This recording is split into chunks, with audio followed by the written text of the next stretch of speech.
কিছুদিন থেকে এত হারে বৃষ্টি হচ্ছে, মনে হচ্ছে যেন পুরো বর্ষাকাল নেমে গেছে। আসলে এখন তো শরৎকাল, বর্ষাকাল অনেক আগেই পেরিয়ে গেছে। তারপরেও দেখো কি হারে বৃষ্টি হচ্ছে। কি বলো তো, বর্ষাকালে তো তেমন একটা বৃষ্টি হয়নি, সে কারণেই শরৎকালে পুরো ঢালা দিচ্ছে। আর দেখো প্রতিদিনই প্রায় বৃষ্টি হচ্ছে, জানো তো। সারা রাত ধরে বৃষ্টি হচ্ছে, সকালের দিকটায় পড়ছে, দিনের বেলা কখনো রোদ উঠছে, কখনো বৃষ্টি পড়ছে, এই করেই চলে যাচ্ছে। একদম বৃষ্টি দেখে মনে হচ্ছে পুরো বর্ষাকাল নেমে এসেছে। আর জানো তো এখন কিন্তু বেলা খুব বেশি হয়নি, এই 4:30 বাজে।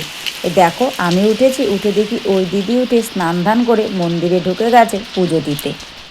যেহেতু বাইরে বৃষ্টি হচ্ছে, তাই কিন্তু বৃষ্টি দেখে এসে আরও কিছুক্ষণ আমি শুয়েছিলাম। কারণ ওই বৃষ্টির মধ্যে কি করব, সে কারণেই আরও কিছুক্ষণ শুয়েছিলাম। তারপর উঠে ফ্রেশ হয়ে নিয়েছি।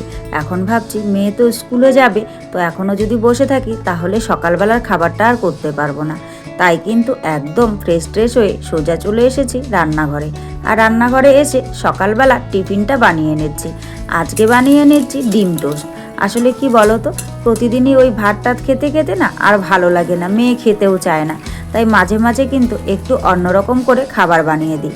তো কালকে পাউরুটি নিয়ে এসেছিল কর্তামশাই, সে কারণে আজকে ভাবলাম যে পাউরুটি দিয়ে ডিম টোস্ট করে দিই। আর এই ডিম টোস্টটা খেতে না মেয়ে খুব ভালোবাসে, সে কারণেই কিন্তু সকালের খাবার হিসেবে আজকে আমি সকাল সকাল ডিম টোস্টই বানিয়ে নিচ্ছি। আর আজকে ডিম টোস্টগুলো একটু অন্যরকম করে বানাচ্ছি, কারণ পাউরুটিগুলো একটু বড় তো, সে কারণে। তারপর ডিম টোস্টগুলো বানিয়ে নিয়ে আমার জন্য চা বসিয়ে দিলাম, কারণ কর্তামশাই তো বেরিয়ে চলে গেছে সকালবেলাতেই, এখন আর চাটা খাবে না। সে কারণে কর্তামশাইয়ের জন্য আর চায়ের জল দিলাম না, শুধুমাত্র আমার জন্য চায়ের জল দিলাম। তো এদিকে দেখো মেয়েকে দিয়ে দিয়েছি 3টে, কিন্তু জানো তো মেয়ে 3টে খায়নি, 2টো খেয়েছে আর একটা রেখেছিল। তারপর খাইয়ে দাইয়ে আমারও চা হয়ে গেছে। আর চাটা হতে হতে এদিকে কিন্তু মেয়ের খাওয়া হয়ে গেছে, আর মেয়ে রেডিও হয়ে গেছে।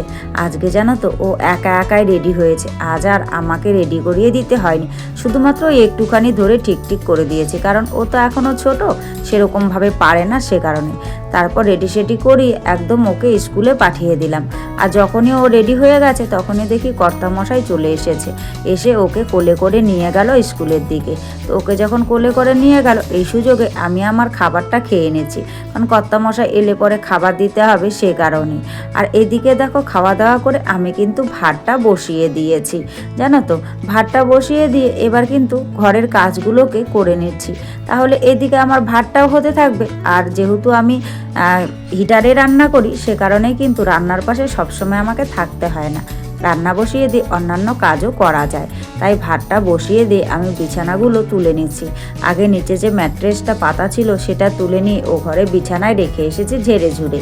এবার হচ্ছে উপরে ওই ব্ল্যাঙ্কেটগুলো, পাতলা ব্ল্যাঙ্কেটগুলো ভোরবেলার দিকে না একটু ঠান্ডা লাগে, আর এখন তো একটু বৃষ্টি হচ্ছে, সে কারণেই কিন্তু একটু ঠান্ডার ভাবটা লাগে, তাই কিন্তু ওগুলো একটুখানি গায়ে দিতে হয়। সে কারণেই ওগুলো ওখানে বিছানাতেই ছিল, ওগুলোকে ভাঁজ করে নিলাম।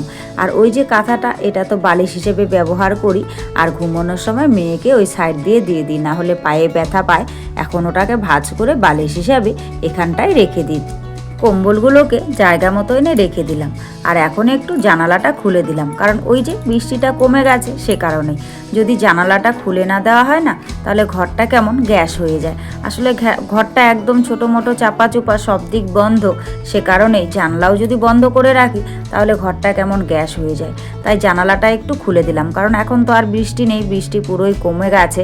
তবে আকাশটা কিন্তু এখনও কালো হয়েই আছে, জানো তো। তো তবুও জানলাটা খুলে দিলাম। এবার খুলে টুলে দিয়ে ঘরগুলোকে কিন্তু আমি ঝাঁটফাট দিয়ে নিচ্ছি। আর জানো তো ভাত বসিয়ে দিয়ে কাজগুলো করছি, কারণ রান্না তো তেমন কিছু নেই, কর্তামশাই গেছে, কিছু নিয়ে আসবে তারপর রান্না করব। তাই ভাবছি এখন মশলা টশলা কাটারও কোনো ব্যাপার, মশলা টশলা করারও কোনো ব্যাপার নেই, সবজি কাটারও কোনো ব্যাপার নেই, তো বসে থাকবো কেন। এই সুযোগে আমি এই কাজগুলো করিনি, তাই কিন্তু আমি ওই ভাতটা হতে হতে এই কাজগুলো করে নিচ্ছি। আর হিটারে রান্না করতে গেলে না অনেকটাই সময় লাগে, যে কোনো সবজি কিংবা ভাত যাই কিছু করো না কেন হতে, কারণ আস্তে আস্তে হিট হয়ে হয়, গ্যাসের মতো করে কিন্তু তাড়াতাড়ি রান্না হয় না। তাই কিন্তু রান্না চাপিয়ে দিয়েও অনেক কাজ করা যায়। তো ঘরগুলো সুন্দর করে ঝাড় দিয়ে নিয়েছে। আর দেখেছো চারিদিকটা বৃষ্টি কমে গেছে, কমতে কমতেই কিন্তু এই জায়গাগুলো পুরো শুকিয়ে গেছে। আর আকাশটা কিন্তু পুরোপুরিভাবে পরিষ্কার হয়নি, এখনও অন্ধকার হয়ে আছে। এখনও মনে হচ্ছে যখন তখন বৃষ্টি হতে পারে।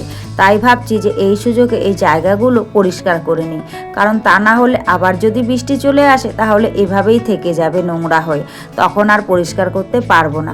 তাই একটু ঝাড় দিয়ে নিলাম। আর এখানে কিছু কাগজপত্র পড়েছিল, ওই ঘরের ডাস্টবিনটা ফেলতে যাব, ওই ডাস্টবিনে করে এই যে প্লাস্টিক কাগজগুলো পড়েছিল সেগুলোকেও পুড়িয়ে নিয়ে নিলাম, নিয়ে ওই পেছন দিকটায় ফেলে দিয়ে এলাম। এবার ভাবছি যে না, উঠোনটাও একটুখানি ঝাড় দিয়ে নিই। আর এই জায়গাটায় দেখেছো জল জমে আছে। আসলে কি বলতো, বেশ কয়েকদিন থেকে বৃষ্টি হচ্ছে তো, আর কালকে সারা রাত্রির ধরে মুষলধারে বৃষ্টি হয়েছে। আর সকালের দিকটাতেও কেমন বৃষ্টি ছিল তোমরা তো দেখেইছো।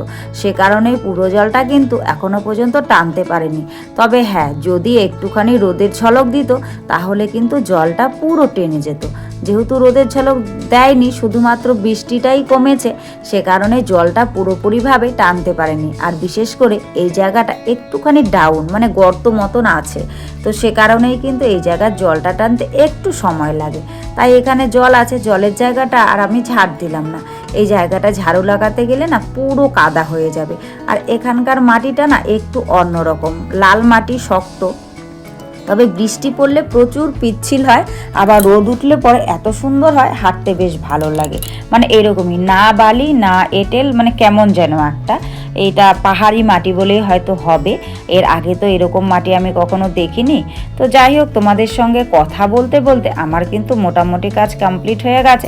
আমি ভাতও নামিয়ে নিয়েছি। আর এইদিকে দেখো কর্তামশাই খরচা নিয়ে চলে এসেছে। তো খরচাগুলো বারান্দায় রেখেছে।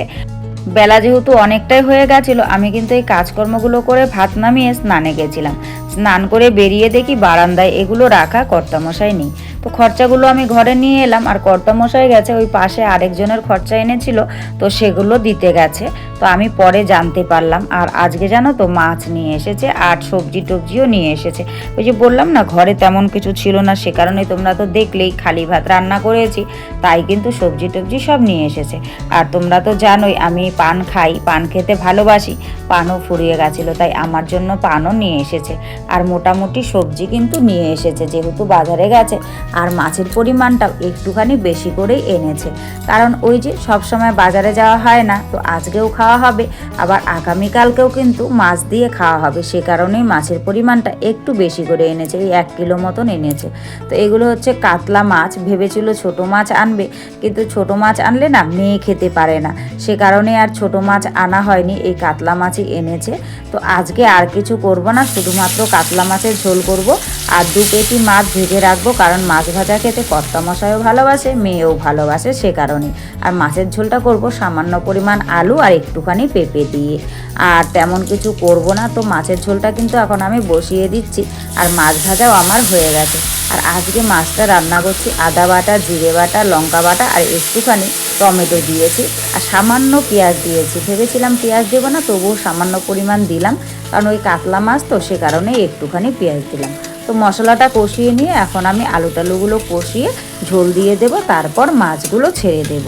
তো যাই হোক বন্ধুরা, সব মিলিয়ে আজকের ব্লগটা তোমাদের কেমন লেগেছে অবশ্যই কিন্তু তোমরা কমেন্ট করে জানাতে ভুলো না। আর আজকের ব্লগে যদি কিছু ভালো লাগে তাহলে প্লিজ একটা লাইক করো, কমেন্ট করো, শেয়ার করো, আর আমার চ্যানেলটিকে সাবস্ক্রাইব করে এভাবেই আমার পাশে থেকো। সকলে ভালো থেকো।